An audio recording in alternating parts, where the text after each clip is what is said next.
Hello, everyone. This is Jasmine, aka Gladiatorinsweats, and this is a Mercurial Musing. I suppose the thought just came to my mind I was going to just meditate on it to myself, but I had the thought to just record this because I felt that maybe we could talk about it, or I'll just put this out there um, in case others just wanted to hear or whatnot. But yesterday, I went to the park with my kids. It was like a family park day that we decided to do, my partner and I.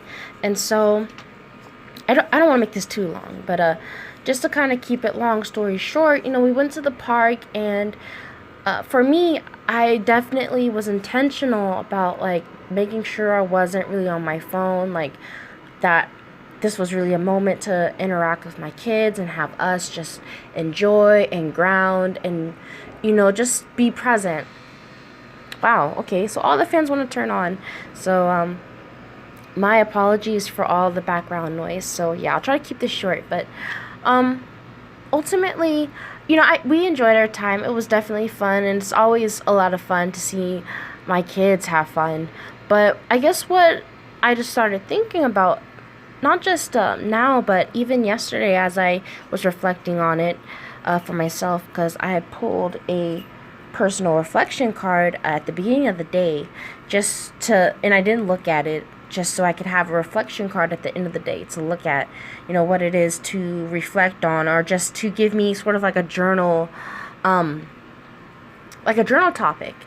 And of course, I got the Ten of Pentacles. And so it really got me to thinking about how much I do enjoy my family, and how much the wealth that I have is in my connections with the people I create, these beautiful bonds with. That, not just because it made me think also a lot about my like natal chart, but that's just because that's the just the weirdo in me, but also just made me think also as I've been coming into being this mom, and not just a mom, but really having my own family and creating a home environment, as not just a parent, but, someone having the space, creating the space, and holding the space for other people, for them to grow and for them to nurture themselves. I'm just becoming very aware of everyone's needs or wants and desires, or just what will help them grow. But also, it really got me to noticing how, like, and this isn't even to be a judgment on other people, it's just like it really got me to even thinking about myself, how, like, when I was at the park, noticing like I feel like they had the same intention as or I assume, to bring their kids to the park and also to engage. And of course there were parents engaging with their kids, but there's also like times where I would, like, people watching, as I always tend to do, and see people like on their phones and their kids are just playing, which that's just fine. But what it made me think about was, even again, bringing it back to myself, about how even there's times maybe where I have the good intention to be present, or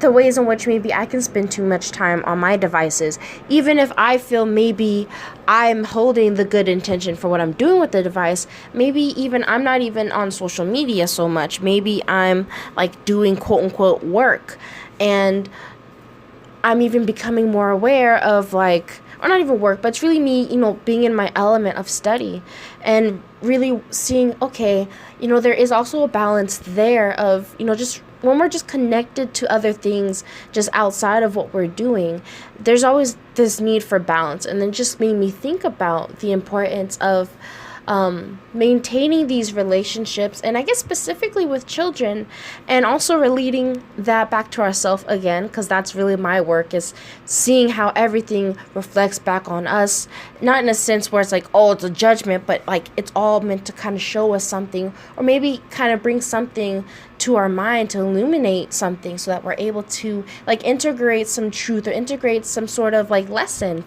And so for me, like, what the lesson was, like I said, explaining earlier, of how just wanting to be more present with my kids, but also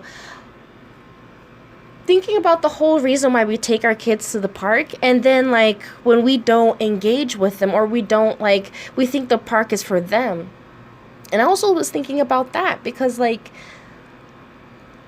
even in my own, I guess, in my own spiritual work of really, for me, not just doing like this quote unquote inner child work, but for me, even as a Gemini, I feel like I'm just wanting to bring out my playfulness more, to find the flow in my life, to not allow things to create so much anxiety over me. Like, I don't want, just bringing that childlike innocence back to life, not in a sense of like, it's not in a sense of not being aware of things, but it's an integration. And that's essentially what I feel here of this higher self integration. It's really like this higher understanding of how there is ultimately no mistakes, but still being grounded in our reality to really, like, I hope this is making sense. And so of really wanting to have that balance of like airiness or just being in the flow, while also being grounded and seeing how we can actually work with this tangible, you know, field of play. Because even for me, it's like even recognizing how all of it is a field of play. Okay, garbage can going by too. So I guess I'll just try and wrap this up. Ultimately, I was just realizing how I feel even our kids, like even them yearning to go to the park, I feel even that can be us receiving a sign from ourselves in a way, because everything, especially like our nuclear, or our family, the people that we surround ourselves with, I feel like those are often, I guess, our more immediate reflections of ourselves, if you will. And so I feel like acknowledging that as a moment to let ourselves also be free. And so that's also what I felt and really took advantage of at the park, because I really just wanted to tune in to not just my, here, let me try and head inside as I close this, because garbage truck is pretty loud, but of really not just tuning into my environment, tuning into our children as guides, and like just really tuning into everything in a way where it's like, not like, okay, I'm looking for the next clue, but it's really like allowing ourselves to see how like guides and teachers show up in supposedly, quote unquote mundane ways. And that's really, I guess, what maybe I wanted to take from this, as I've been talking about the ways in which we can get more in touch with ourselves. But also, I feel like, again, there's this balance of being in touch with ourselves while we're learning to be in touch with our environment, and recognizing how that also plays into this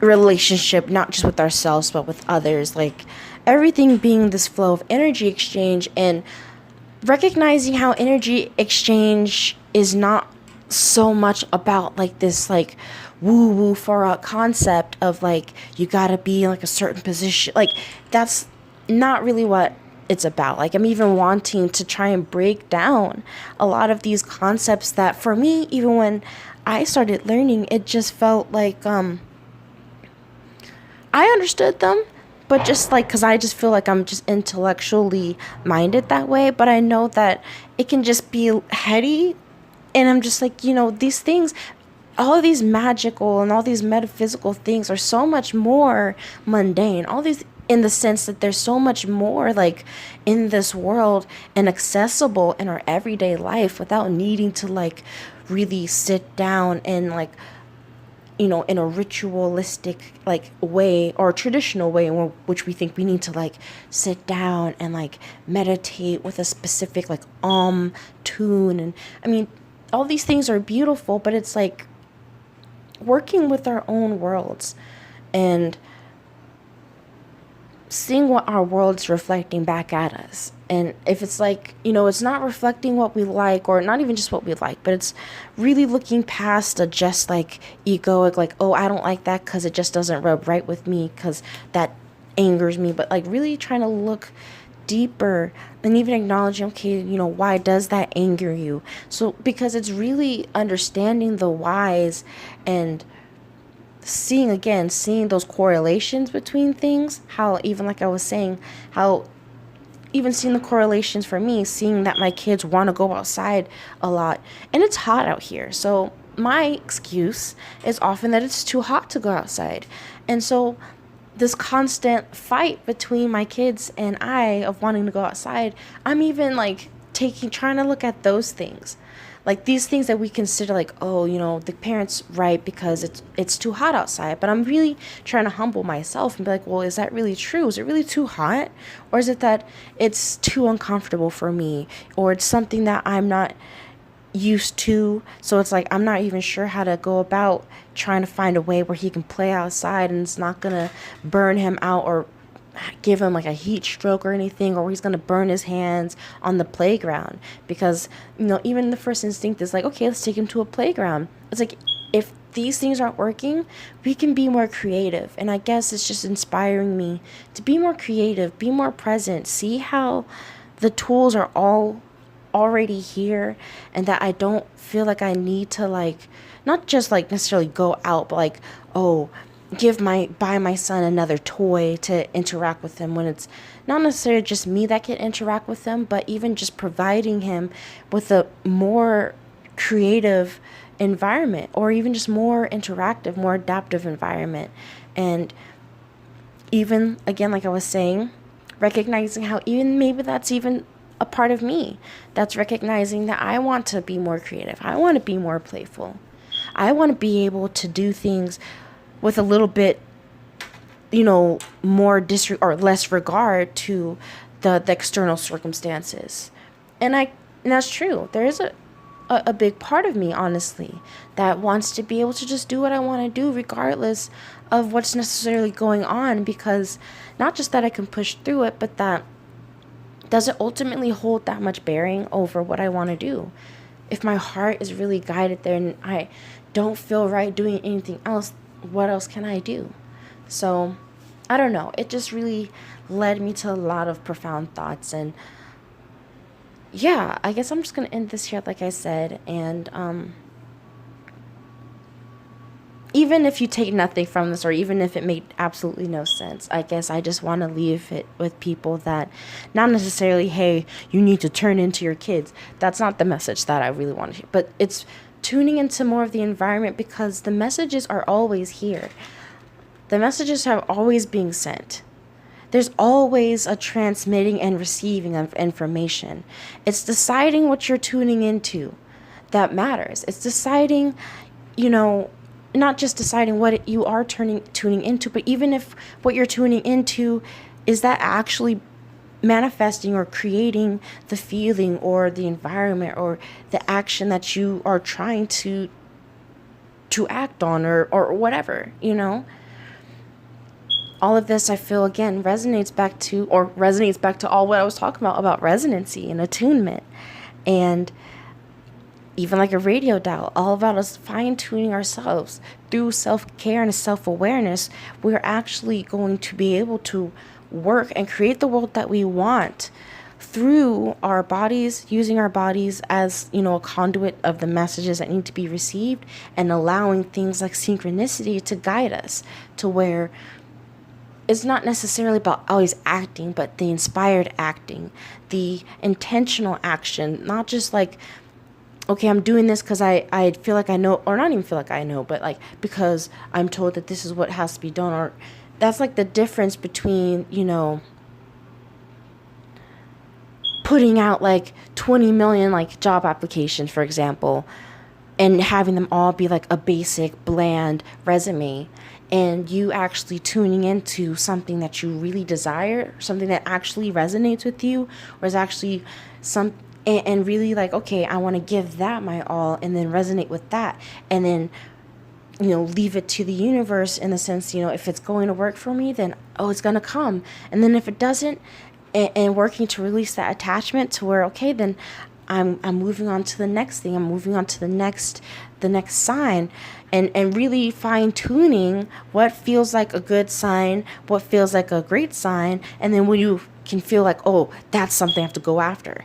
Like even noticing that spectrum between the feelings, like all of this is about recognizing this emotional intelligence, not just of other people, but of ourselves. Like there's so much, and maybe for me, it's just like I'm downloading so much. So it's coming out like just a whole bunch of like stuff.